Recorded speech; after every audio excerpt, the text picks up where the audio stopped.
Cria em mim, ó Deus, um coração puro e renova em mim um espírito reto.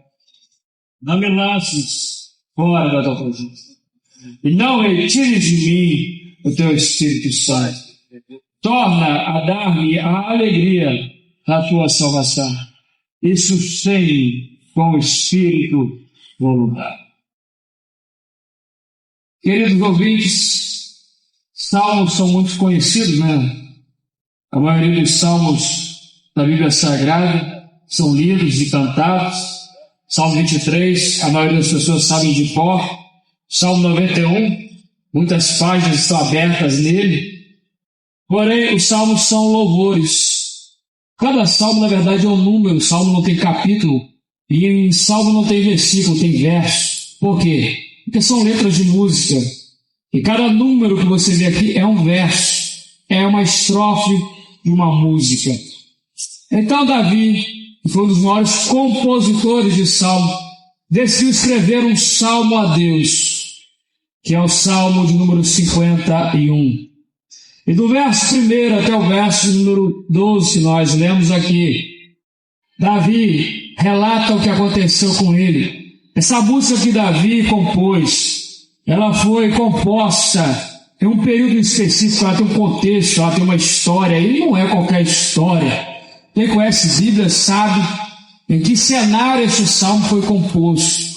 Foi nada agradável, foi um dos piores momentos da vida de Davi, talvez o pior que ele já vivenciou. E olha que ele vivenciou muita coisa, a Bíblia relata tudo o que ele passou, mas o que aconteceu para que ele escrevesse a letra do Salmo 51 foi algo tenebroso, como se diria na gíria, foi algo cabuloso, foi algo horrível. O que aconteceu? Diz lá em 2 Samuel, capítulo de número 12, se eu não estiver enganado, que nos tempos em que os reis saíam para a guerra, Davi resolveu ficar em casa. Era para ele estar na guerra, mas ele resolveu ficar em casa. E aí ele foi andar pelo palácio e de repente ele olhou para o outro prédio e viu lá Betseba, a mulher de Urias. Quem era Urias? Urias, na verdade, não era um judeu, não era um israelita, não era um hebreu. A Bíblia diz que ele era um heteu. Exatamente, ele fazia parte daqueles povos cananeus que o povo de Israel, com Josué, tiveram que arrancar da terra para possuí-la. Porém, Deus sempre deu a oportunidade ao estrangeiro de se converter. Então ele era o que nós chamamos de prosélito. Ele se converteu ao judaísmo, ele se converteu à religião judaica. Ele era alguém que não nasceu judeu, mas tornou-se judeu. Foi lá, outro não foi estudar, ele falou americano sobre a circuncisão, fez a circuncisão do prepúcio, que era a marca do judeu, e tornou-se um adepto da lei. Tornou-se um homem israelita. Não era por nascença, mas tornou-se, foi bem recebido naquela nação e, acima de tudo, se tornou um referencial, se tornou um destaque no exército de Davi. Porém, ele tinha uma mulher muito bonita, Betseba, e Betseba chamou a atenção de Davi. E onde estava Urias quando Davi olhou para Betseba? Urias estava fazendo justamente aquilo que Davi deveria fazer, ele estava na guerra, ele estava guerreando. E aí a Bíblia nos conta que Davi se apaixonou por Betseba. Davi olhou para quem não deveria olhar e se apaixonou por ela. E aí ele convidou Betseba para o palácio, e lá os dois tiveram uma fé, tiveram um caso. E o que ocorreu depois disso? Ela engravidou. Davi, tentando encobrir seu pecado, enviou uma carta para Joabe para que ele enviasse de volta Urias. Qual era o plano de Davi? Fazer com que Urias se deitasse com Betseba e assim, filho que foi fecundado daquela relação, que na verdade era um adultério, fosse encoberto. Mas o que aconteceu? Urias não quis deitar-se com a sua esposa. Urias achou um absurdo ele, no conforto do seu lar, enquanto seus irmãos, seus guerreiros, seus companheiros estavam guerreando, ele não aceitou aquilo. Davi tentou persuadir todas as formas, convidou para o palácio, deu vinho a ele, fez ele participar de um banquete, mas mesmo assim ele não quis, ele não aceitou. E aí Davi comete um dos atos mais execráveis que a Bíblia Sagrada nos conta, algo abominável. Davi escreveu uma carta para que Urias entregasse a Joabe, e selou com anel real, com selo real. A partir do momento que uma carta fosse selada com selo real, ela não poderia ser aberta. Ela tinha que chegar ao destinatário inviolável. O selo não poderia ser quebrado. E naquela carta estava escrito a Joabe que colocasse Urias na frente da batalha contra os amalequitas, e os demais recuassem e deixassem Urias morrer. Urias foi até a batalha levando a sua sentença de morte. Mal sabia ele que estava carregando a sua sentença de morte. O que aconteceu? Joabe, com dor no coração, sendo subordinado a Davi, colocou Urias na frente da batalha, e Urias morreu. Urias morreu. Só que o detalhe, Urias era servo do Senhor. Nenhuma injustiça feita contra o servo do Senhor, encoberta, permanece encoberta. Deus sempre julga em favor dos seus servos, mesmo após a morte dele. É por isso que a gente tem que tomar cuidado. Não toque na unção de um homem ou de uma mulher de Deus, nem após a sua morte. Deus é quem o julga. E diz a palavra no capítulo 12 de 2 Samuel, que Deus leva até Davi um homem cujo nome era Natã. E Davi vai receber uma notícia, uma parábola que Natã vai contar a ele. Natã vai dizer: um homem tinha muitas ovelhas, o outro só tinha uma. O que tinha muitas ovelhas sentiu inveja daquela pequena ovelha do homem pobre. E aí sabe o que o homem pobre, o homem rico, perdão, fez? Não sei não. Então, ele matou o pequeno pastor, dono de ovelha, e assumiu para si a ovelha, sendo que ele tinha muitas. O que você deve fazer com este homem, rei? Davi foi rápido no julgamento. Esse homem merece a morte. Temos que matar. E aí veio a resposta da parte de Deus: pois é, este homem é su. Eu acho interessante, pastor Oséias, pastor Acácio, que o profeta diz assim para Davi: você tem tantas mulheres, e se você quisesse mais, Deus estaria. Mas você desejou aquela que era do teu irmão. E aí, por conta disso, Natã foi enfático em dizer: a espada nunca mais vai sair da tua casa.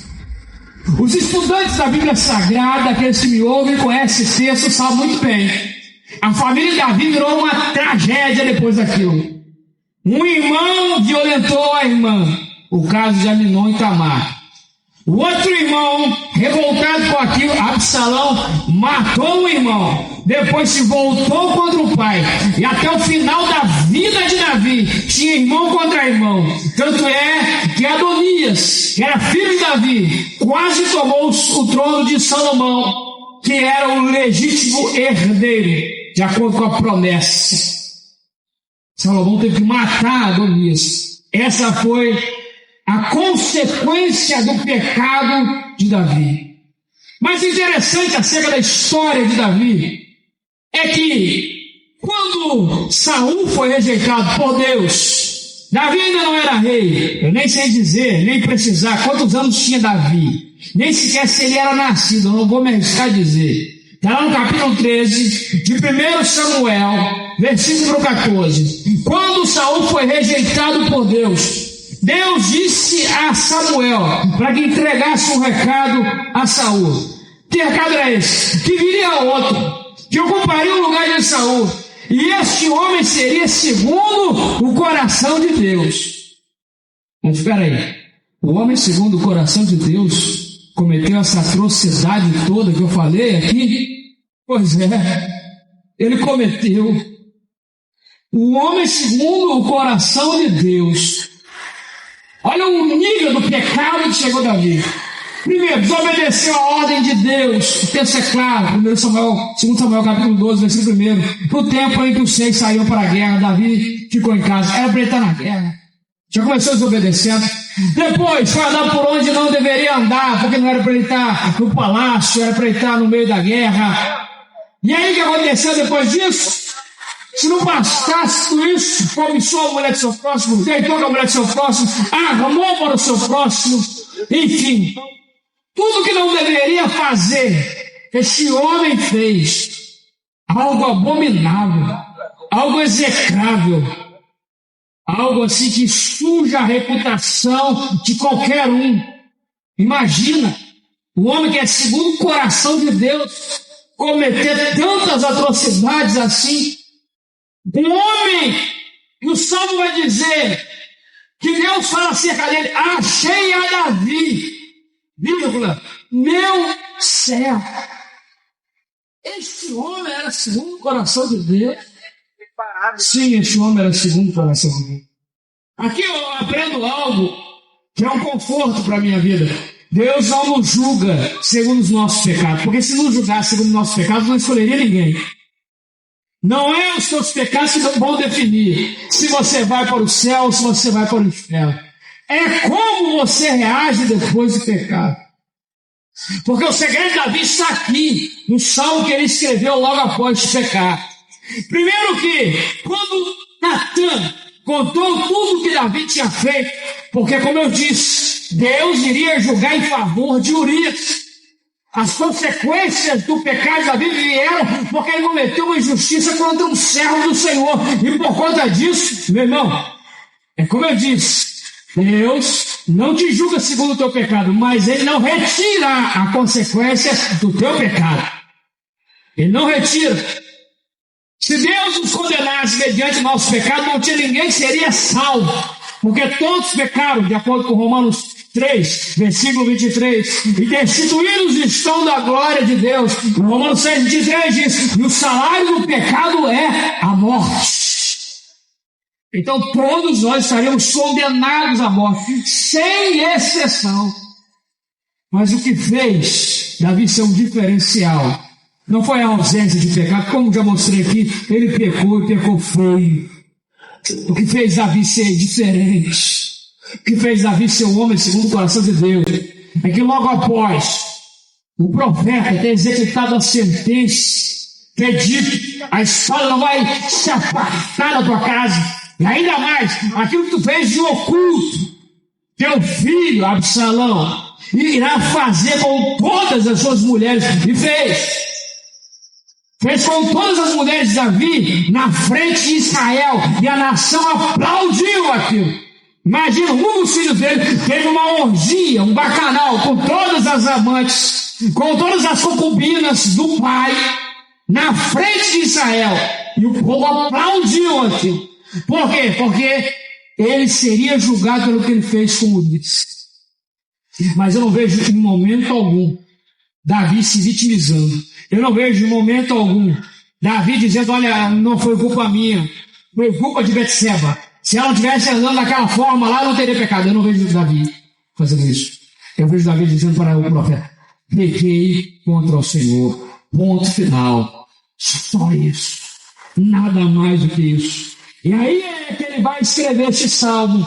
Essa letra de música que nós temos na nossa Bíblia Sagrada. E eu acho interessante, porque aqui ele vai reconhecer que ele não é nada. Mesmo ele sendo rei, mesmo ele sendo vitorioso, mesmo ele sendo um dos monarcas, um dos estadistas mais famosos da história da humanidade, ele vai reconhecer que ele não é nada. Ele já vai começar o salmo dizendo, tem misericórdia de mim, ó Deus. Por quê? Por que ele apelava para a misericórdia de Deus? Porque ele entendia que ele era um miserável pecador. Ele vai dizer ainda: segundo a tua benignidade, apaga as minhas transgressões, e segundo a multidão das suas misericórdias, lava-me completamente da minha iniquidade, purifica-me do meu pecado. Percebe? Ele não vai falar das grandes conquistas militares que ele teve. Ele não vai falar dos êxitos que ele teve. Ele não vai falar do palácio que ele construiu. Ele vai começar falando o quanto que ele era pecador. Deus tem uma palavra de salvação nessa tarde. Não é para quem se julga superior. Não é para quem se julga melhor. Não é para quem é arrogante. Não interessa os pecados que você cometeu. Eu acho muito difícil que alguém me ouvindo nesse exato momento cometeu mais pecado que Davi. Olha os pecados que eu falei. É difícil você ter cometido mais pecado que Davi. A questão é, às vezes a gente peca pouco, mas a gente não quer reconhecer que peca. Esse é o problema. Davi já começa o salmo, um hino, falando: eu sou um miserável pecador, eu tenho uma multidão de pecados. E ele vai continuar, ele vai dizer: porque eu conheço as minhas transgressões, e o meu pecado está sempre diante de mim. Aleluia. Ele sabia onde ele estava errando. Pior erro que um ser humano pode cometer é se julgar perfeito, é achar que não tem falha. É difícil conviver com um narcisista, aquela pessoa que se julga superior às demais, como se ela fosse perfeita. Todo mundo erra, menos ela. Davi não, irmão. Davi conhecia os pecados que ele cometeu. Davi sabia onde ele estava errando. Davi, quando ele foi confrontado, ele não quis mais saber de seguir a própria vontade. Ele viu que ele estava errado. E aí ele decidiu que era hora de se humilhar perante Deus. E ele se humilhou. E ele continua mais. Ele vai dizer: purifica-me com ensopo e ficarei puro. Lava-me e ficarei mais alto que a neve. Faz-me ouvir júbilo e alegria, para que gozem os ossos que tu quebraste. Esconde a tua face dos meus pecados e apaga todas as minhas iniquidades. Aí vem o verso famoso, verso 10. Cria em mim, ó Deus, um coração puro. Renova em mim um espírito reto. Aleluia. Só Deus pode criar no coração do homem um coração puro. Só Deus é capaz de limpar o coração. Ei, irmão, que eu estou pregando aqui uma palavra que transforma. A minha retaguarda, várias pessoas se viveram como eu vivi, uma vida dissoluta, longe dos caminhos do Senhor. Quando eu estava longe dos caminhos do Senhor, meu coração era pura maldade, ódio.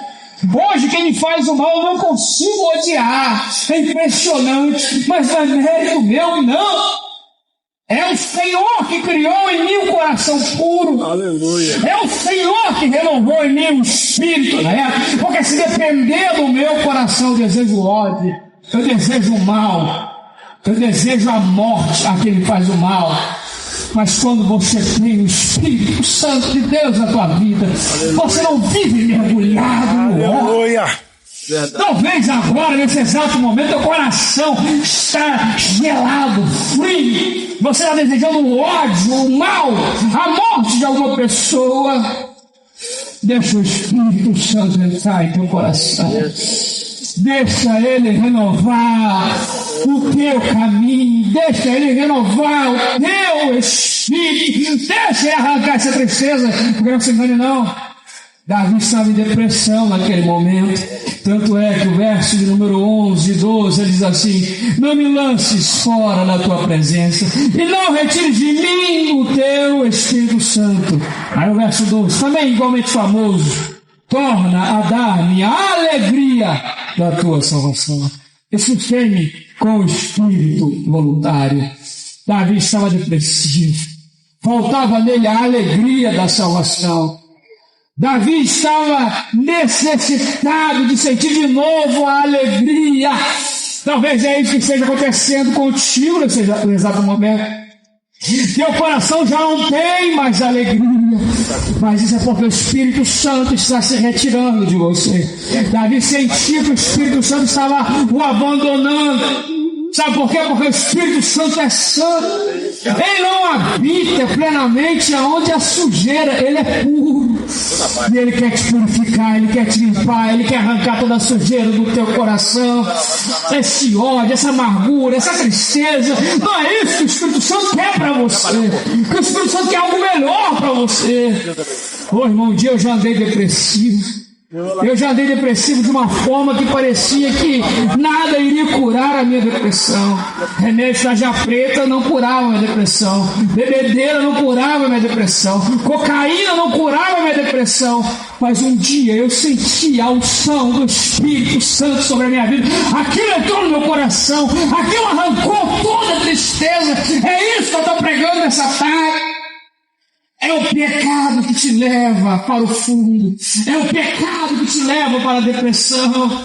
Aquele Davi que um dia foi alegre, agora era triste. Agora estava abatido. Agora estava depressivo. Por quê? Porque o prazer que ele viveu nos braços de Betseba não se comparava à alegria do Espírito Santo. Aleluia, verdade. Não se compara, irmão. A alegria do Espírito Santo não se compara. Não tem prazer nessa terra que se compara. Não tem prazer do álcool, da cocaína, da fornicação. Não tem nada que se compara à alegria do Espírito Santo. E aí Davi sentiu o quê? Que ele estava perdendo isso. Eis uma enorme diferença entre Davi e Saul, que não me dá tempo agora para explicar melhor. Mas Saul, certa feita, quando foi confrontado, ficou preocupado com o trono. Ficou preocupado com a opinião dos outros. Deus estava dizendo para ele, você foi rejeitado. Tu não vai mais governar. E aí ele fala ao profeta assim, volta comigo, profeta Samuel. Volta comigo. Para que o povo veja que você está comigo. Porque se o povo vê que você está comigo, eu ainda vou ser respeitado como rei. Ele se preocupava com o trono. Davi não, Davi pecou, mas a preocupação de Davi era não perder a presença de Deus. Ele estava pouco preocupado. Irmão, eu falo sempre, quem sabe a retaguarda é testemunha, porque eles vivem isso também. Quando você tem a presença do Espírito Santo, é impressionante. Verdade. Tu passa as piores lutas, mas você não perde a alegria. Aleluia. Você não perde a alegria. Glória a Deus. Não vale a pena. O pecado que Davi cometeu, com certeza, não foi algo prazeroso. Desculpe o linguajar, mas é algo que se exagera. Escondido é mais gostoso, é assim que se fala. O proibido é mais gostoso. Então, certamente, aquele ato de fornicação com Betseba foi prazeroso. Mas e depois? E as consequências daquilo? Talvez é o que você está vivendo hoje. De se embebeda a noite inteira, enfia a cara no pó. Tu passa a noite inteira se drogando, se prostituindo. Aquilo ali é prazeroso para você. E depois? Cadê a alegria duradoura? Vem o vazio na alma. Esse vazio só o Espírito Santo que pode preencher. É verdade, é verdade. Em nome de Jesus. Meu Deus. Aonde você estiver, eu vou fazer uma oração agora. Feche os seus olhos. Eu quero que você tenha um encontro com Deus agora. O Deus de Davi, Ele está aqui. O Deus de Davi, Ele está neste lugar. E eu tenho certeza de uma coisa, Ele marcou um encontro contigo. Aleluia, Ele marcou um encontro contigo. Para que você tenha de novo a alegria da salvação. Aleluia. Ele não quer te ver dessa forma, não. É verdade. E foi como eu disse aqui, eu acho difícil ter alguém que está me ouvindo, que tomou a mulher do próximo e que depois ainda tramou para que o próximo morresse. Eu acho bem difícil ter alguém que está me ouvindo nessas condições. Então, se você não cometeu essa atrocidade, você não é pior do que Davi. Se para Davi houve esperança, há esperança para você também. Aleluia. Glória a Deus. Vamos orar, Senhor Deus. Em nome santo de Jesus Cristo, seu Filho amado. Eu quero orar, eu quero clamar, eu quero interceder por quem está me ouvindo nesse momento. Que está com a alma dilacerada, Senhor, porque isso o pecado causa. Como disse Davi, Davi sentiu uma dor dentro de si, que ele falava até que os ossos dele foram quebrados pelo Senhor. É claro que ali era uma figura de linguagem, ele estava dizendo que a dor que ele sentia era tão grande, mas tão grande, que parecia que ele tinha sido quebrado. Talvez essa pessoa esteja se sentindo assim, quebrada. Oh Deus, mas tu é poderoso. poderoso para restaurar essa vida. Em nome de Jesus, que essa pessoa que estava afastada dos teus caminhos, que não sentia mais a alegria do teu Espírito Santo, permita a ele, Senhor, permita a ela, Senhor, sentir a alegria do teu Espírito Santo, a alegria da tua salvação, voltando a esse coração. Arranca essa tristeza, essa amargura, arranca essa depressão, Senhor. Aqueles que me ouvem por intermédio dessa caixa de som, os que estão me assistindo pela live, Senhor, que eles possam ter um encontro contigo. Em nome de Jesus, que o teu Espírito Santo venha se manifestar, venha renovar o espírito de cada um, venha suster com o espírito voluntário, venha trazer de volta a alegria da tua salvação a quem me ouve. É o que te pedimos, Deus, em nome de Jesus. Aleluia. Nós temos uma igreja aqui na Travessa Veneza, número 295, é a Assembleia de Deus do Coqueiro, Travessa Veneza, número 295, às 18h30, nós estaremos lá louvando, bendizendo o nome do Senhor, e Jesus vai estar presente. Você que fez uma aliança com Deus, confirme a tua aliança hoje à noite. Deus abençoe a tua vida, em nome